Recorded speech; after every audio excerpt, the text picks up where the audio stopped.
of favor. Favor is changing your level. In the name of Jesus. God asked me to prophesy upon a certain young lady. You are in this house.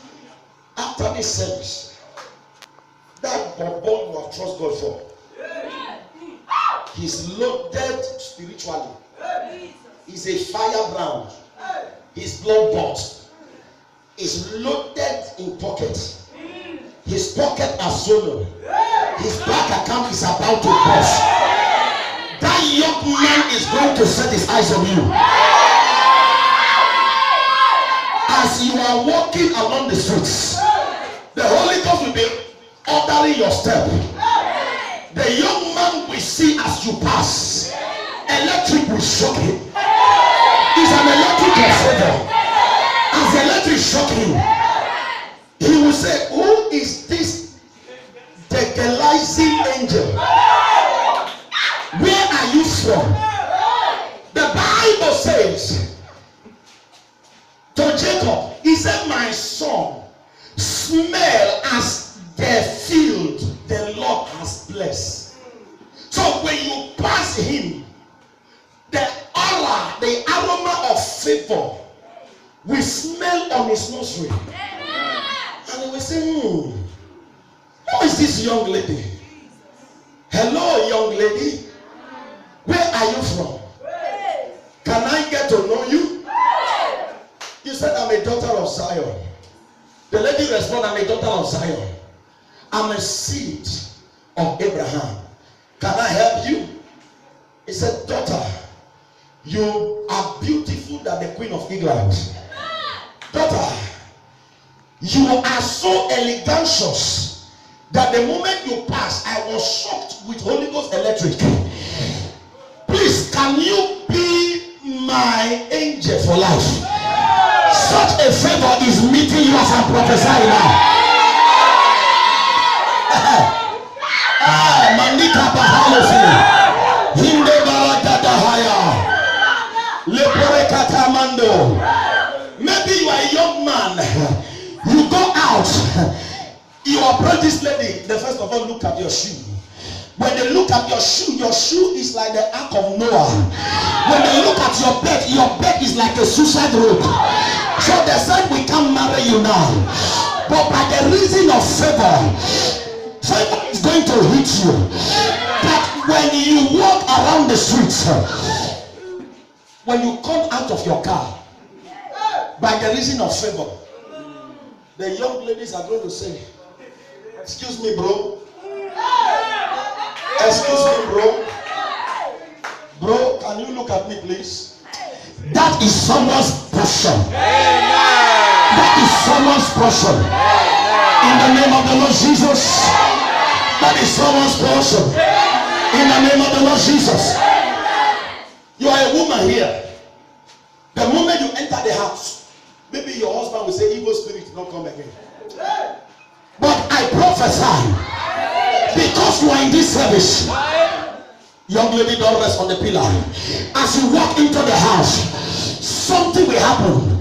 As you walk into the house with the oil of favor, your husband just look at you. He said, how are you, girl? How are you, baby? I miss you so much. And you begin to look and say, is it not this man I left at home before I went to the church? Who gave her food to eat? What happened to him? Nobody give her food. Now what did you carry from church? Now they change your eye. Now they change your look. Now they can change your mind. I prophesy, God is touching your husband. God is touching your husband. God is touching your husband. Somebody is changing your level. Somebody shall I receive. That was what happened. When all the young virgins, they line up, the king sat on his throne. They were doing beauty pageant. Some of them were walking like this. While some of them were walking like this. And the king were looking at them. And they were passing. The king said, this one no. This one when they were called, I can't tell them. This one will do worse than Vatish. So he said, no, you pass. But when he got to the tongue of Esther, the Holy Ghost said, throw your right leg first. Throw the other one. As he was passing by, the king said, there is something about this one. I can see fire on the leg. I can see glory in the eye. I can see honor on the head. This one will fit to be a queen. I prophesy.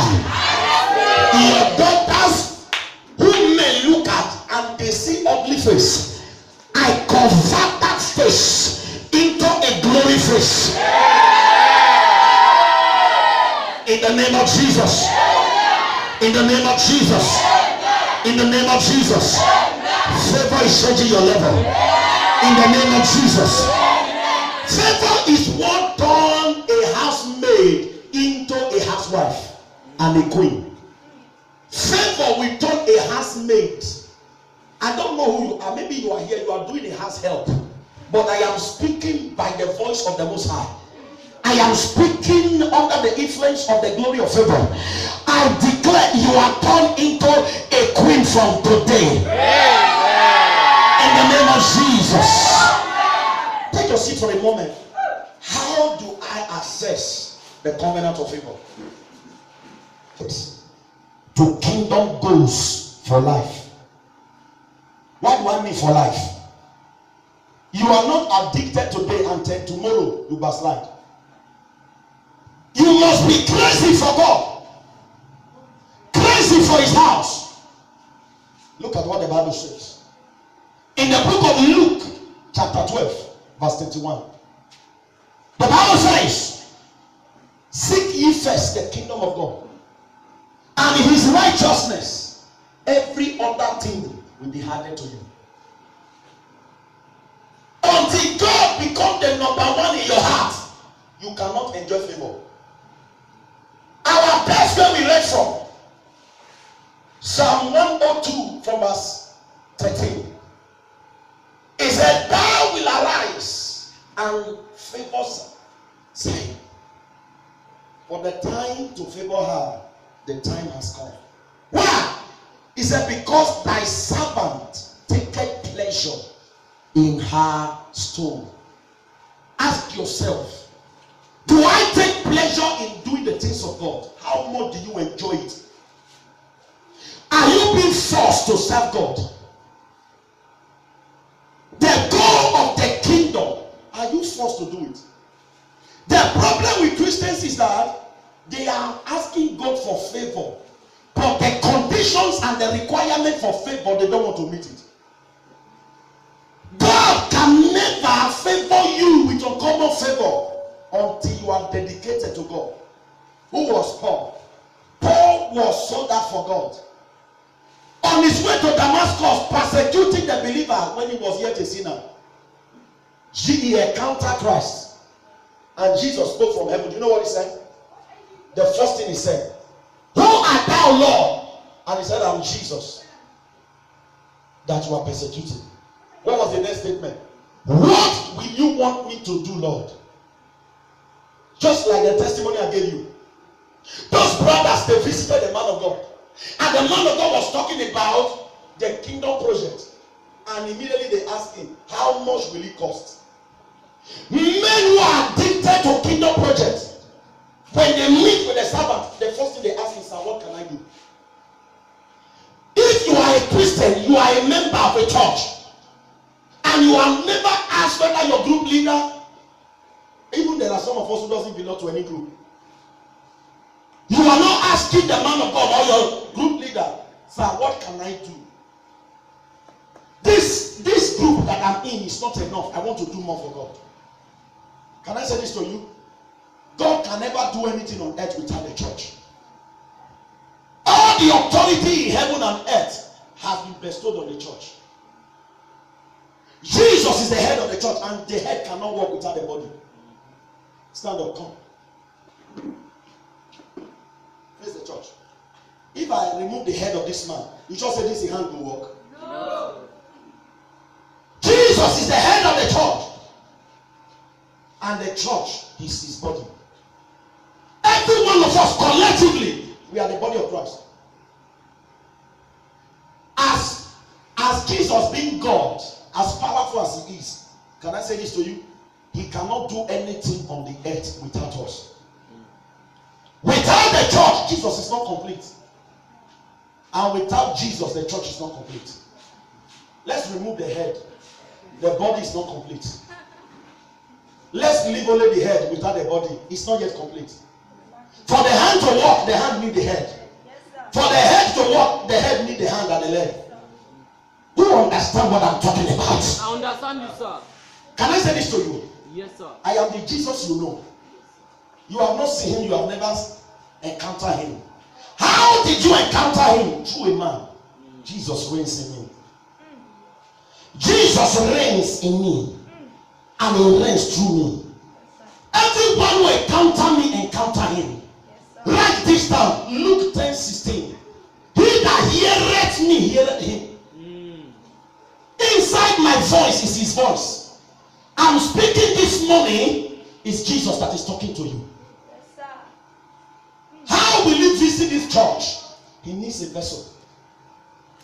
Seek ye first the kingdom of God and his righteousness. Are you seeking the kingdom? The problem you are having is that you are seeking material things instead of seeking the kingdom first. Seek the kingdom. It's God number one in your life. When you wake up in the morning, you set your goal, or a day before, you are setting your goals. Do you include God on your agenda? Some of you now, before the next day, you already program. I will wake up in the morning. I will go to New Benin Market. From New Benin Market, I will go to of what you did because of the prayer that Archbishop prayed for you. Some of you didn't know. Archbishop had a program in this city. And then the ministers who came to minister, they were going back to meet up with an urgent meeting overseas. When they got to the airport, it was only one seat remaining, and there were two of them. And they needed to catch the flight. When they got there, Archbishop said they must take them to their destination. You walk into the aircraft. And while they were looking for alternative, Dangote was inside the aircraft. Was going for a business trip. And he stood up and allowed the man of God to sit down. And the man of God sat. And when Archbishop looked at him, he asked him to kneel down. And let me pray for him. He knelt down.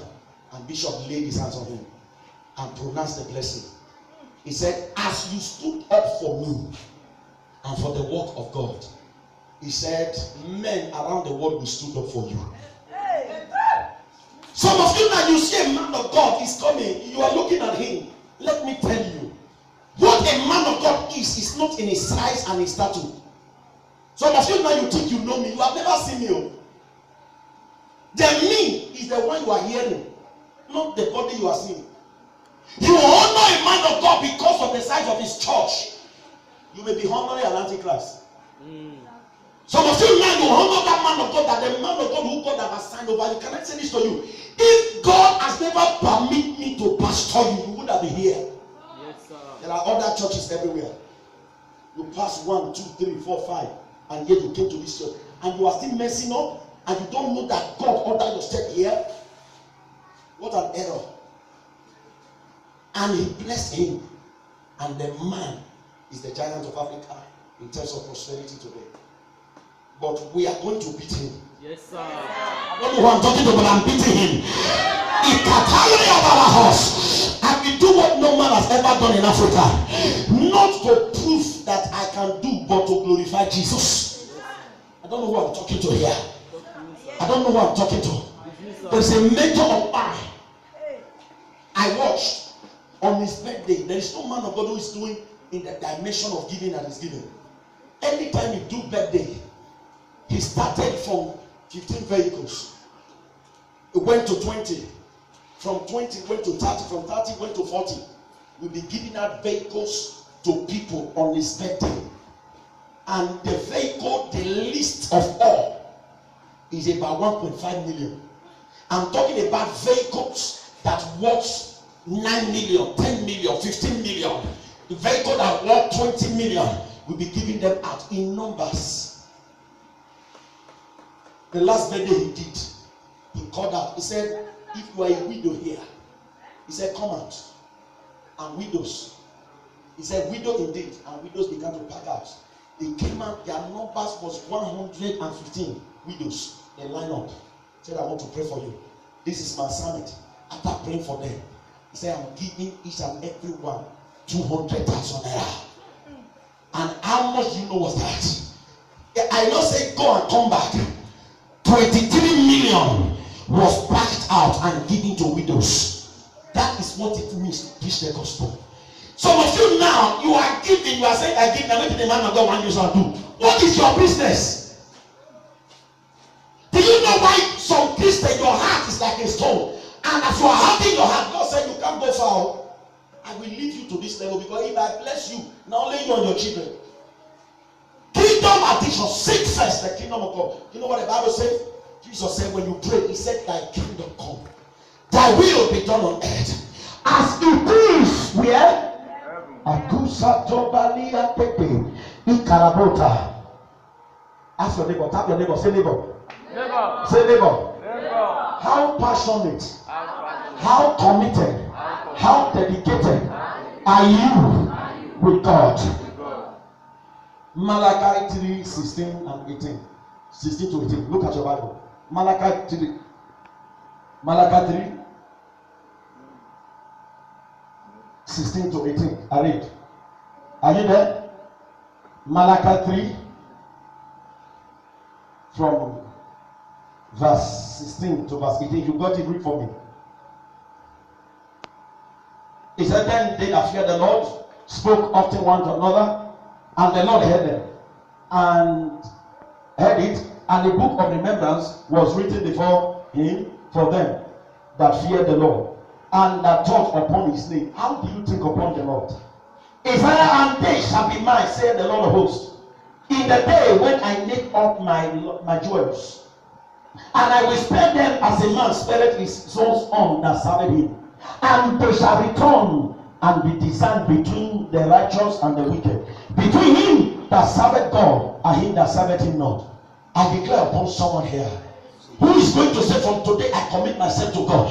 I declare in the name of Jesus Christ, there is going to be a distinction between you and unbelievers. Amen. I said, God will differentiate you by favor in the name of Jesus. Point number 2. How do you assess? How do you assess? Number 2, sow favor seed. Luke 6:31. Somebody read for me. Sow favor seed. You want to attract favor? Sow favor seed. Luke 6:31. Let me say to you. Jesus said, what you want others to do for him, to do for you, he said, do that for them first. If you want favor, favor others. Some of you now, somebody come for you for help. You will close your eyes as if you say, I don't have. When you don't have, the little you have, how are you doing it? So favor seed. Look at Galatians chapter 6, verse 7 and 8. Somebody read for me. Galatians chapter 6, 7 and 8. First read for me, please. Oh, I don't know what I'm talking to. Please run with me with time. Galatians chapter 6, 7 and 8. Somebody read for me. Daughter, read for me. Where is the Bible? Read for me. Do not be deceived. Don't be deceived. God is not mocked. God is not mocked. For whatsoever a man soweth, whatsoever a man soweth, that he shall also reap. For he, I prophesy from today, as you sow favor seed, don't be embarrassed with favor. Amen. The person with the loudest amen, receive it. Receive it. Receive it.